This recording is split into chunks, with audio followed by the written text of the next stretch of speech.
Welcome to the Nevis Newscast. Today is Tuesday, 14th November 2017. I'm Fredicia Liebert. On the occasion of World Diabetes Day, the Ministry of Health held a symposium at the St. Paul's Anglican Church Hall with the sub-theme Eyes on Diabetes. Diabetes is the general term used for conditions which lead to an increase in glucose levels in the blood, and according to the International Diabetes Federation, there are over 199 million women with diabetes at present around the world, a statistic which is expected to rise to 313 million by 2040, hence the reason for this year's international theme, Women and Diabetes, Our Right to a Healthy Future. The Minister of Health on Nevis, Honorable Mark Brantley, outlined the objective of the symposium to the various health officials and practitioners present.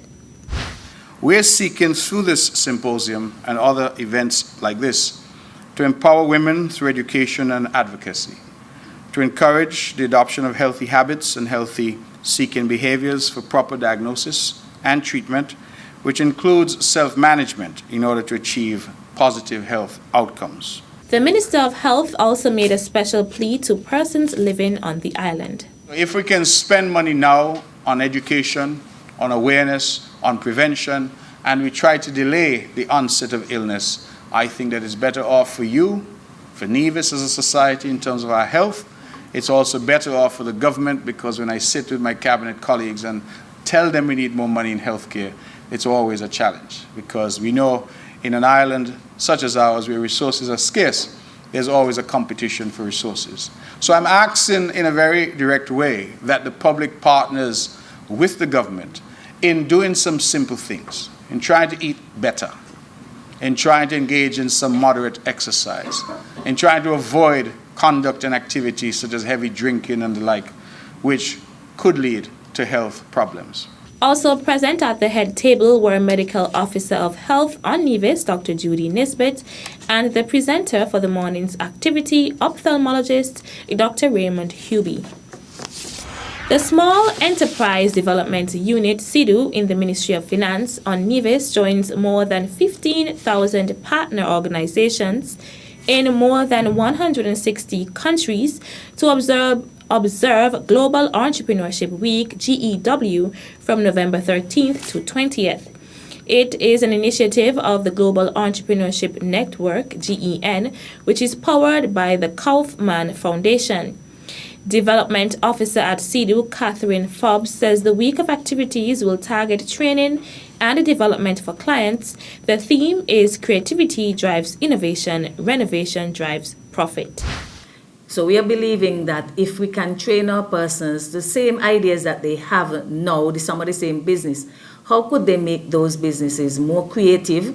And if they come up with creative ideas, those creative ideas and their innovation would then lead them to becoming more successful in their business endeavors. The unit has partnered with Director of the Center of Excellence for Sustainable Livelihoods in Barbados, Dr. Marcia Brandon, to conduct a 2-day training seminar which commenced at the Red Cross building in Charlestown yesterday, Monday, 14th November 2017.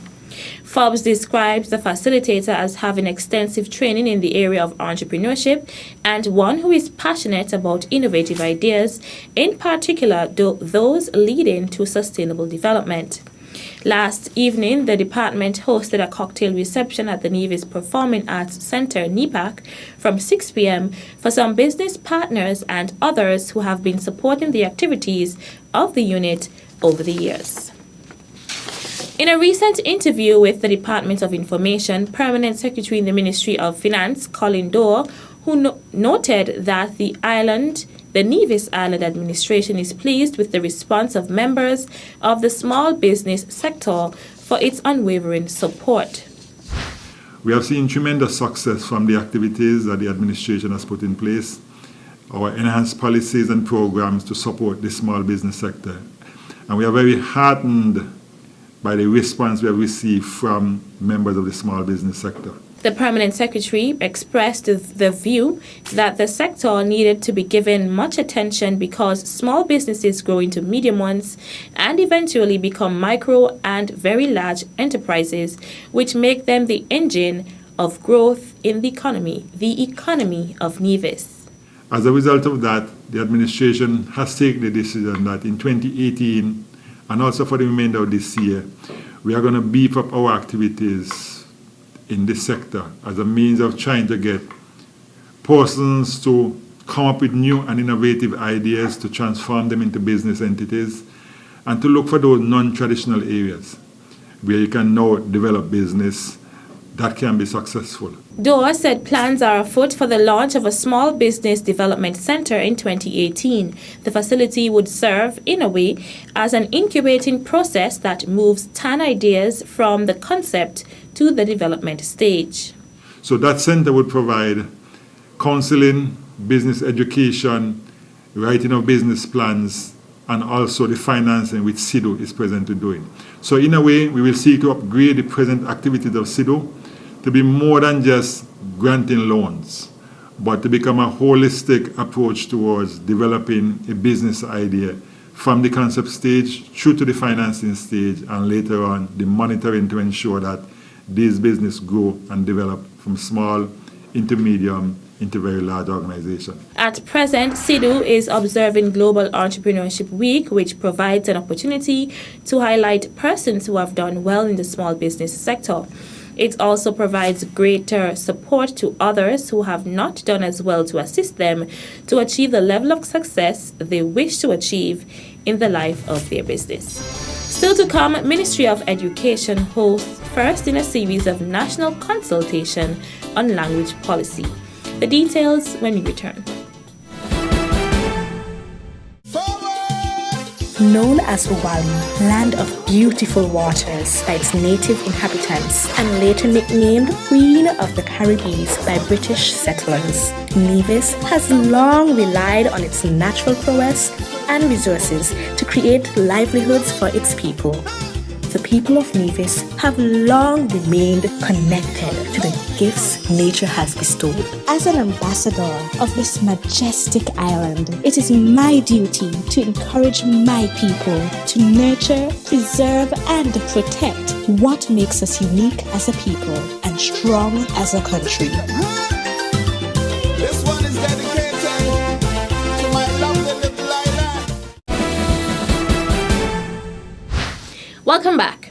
St. Kitts and Nevis is set to receive an elimination of mother-to-child transmission EMTCT of HIV and syphilis validation certificate on December 1st, 2017. This will make St. Kitts and Nevis one of the first English-speaking countries in the OECS, CARICOM, and the Americas to receive this certificate. The Federation is among 6 islands in the Caribbean that will be acknowledged at the World AIDS Day ceremony under the theme Access to Health. The other islands are Anguilla, Antigua and Barbuda, Bermuda, Cayman Islands, and Montserrat. The validation ceremony is one of 3 events that will take place on December 1st in St. Kitts and Nevis. The day's celebrations will begin with a meeting organized by UNAIDS in collaboration with the Pan American Health Organization PAHO and the Pan-Caribbean Partnership Against HIV/AIDS PANCAP, during which the PAHO Prevention Report will be launched. Both events will be held at the St. Kitts Marriott Resort. A reception held at Government House under the patronage of the Governor-General, His Excellency Sir S.W. Tapley Seaton, will conclude the day's activities. The World AIDS Day celebrations is set to welcome high-level dignitaries and special guest speakers representing the 6 islands and other countries around the world. This day of special events is a collaborative effort of the Ministry of Health, Ministry of Foreign Affairs, UNAIDS, PANCAP, PAHO, and the Government of St. Kitts and Nevis. A first in a series of national consultation on language policy took place on Friday, 10th November, at the Nevis Disaster Management Conference Room. The aim of the workshop was to provide all the relevant participants with the forum to discuss, share experiences, and provide guidance that will help in the development of a strategy that will bridge the learning gap between the home language, which is most of the students' first language, and the internationally recognized standard English. Education Officer in the Ministry of Education on Nevis, Therese Dorr, outlined the overview of the Early Learners Program. The objective of the Early Learners Program is to improve the reading achievement of all learners at the early primary level, and that's grades kindergarten to grade 3. Specifically, the project seeks to introduce appropriate language of instruction to teach reading at the early grades. It seeks also to develop teachers' capability to assess and to teach reading to children at the early grades of primary school. It seeks to improve teacher competence in the use of diagnostic tools for the early assessment of children at risk of low achievement in reading at the primary level. Additionally, to develop and procure as necessary teaching resources and learning materials for reading, among others. Facilitator and Chief Education Officer on St. Kitts, Dr. Tricia Esdale, went into detail about the purpose of the consultation. Language policy and the development of a language policy is a key activity within ELP. But the development of a language policy is a larger activity for the Ministry of Education, St. Kitts Nevis, as part of our National Strategic Plan for Education. Currently, there is, slated for 2018 and ongoing, a program of work with respect to our curriculum review and reform. And as part of that curriculum review, one of the things that we will be looking at, of course, is English language arts, the curriculum, and its instruction in schools. But when we begin to talk about English language arts and its instruction in schools, the ministry must have a very clear policy with respect to language instruction. Permanent Secretary in the Ministry of Education, Kevin Barrett, was also present at the opening ceremony of the consultation and delivered brief remarks. I am happy that we are indeed embarking on this language policy, because for too long we have been taught that our dialect is not good. But you know and I know that there are certain instances and situations where it is the most appropriate means of communication. And so, as I said, I am very happy that we are engaging in this forum today. And I wish nothing more than blessings and success, that when we leave here, we will have a better appreciation for how we could marry our dialect with what is taught as standard English. The participants included principals and teachers from both the public and private primary and secondary schools on the island. The day's session included an overview of research in language, group work, and plenary discussions. That's it for this edition of the Nevis Newscast. On behalf of all of us here at the Department of Information, I'm Fredicia Liebert. Thank you for viewing.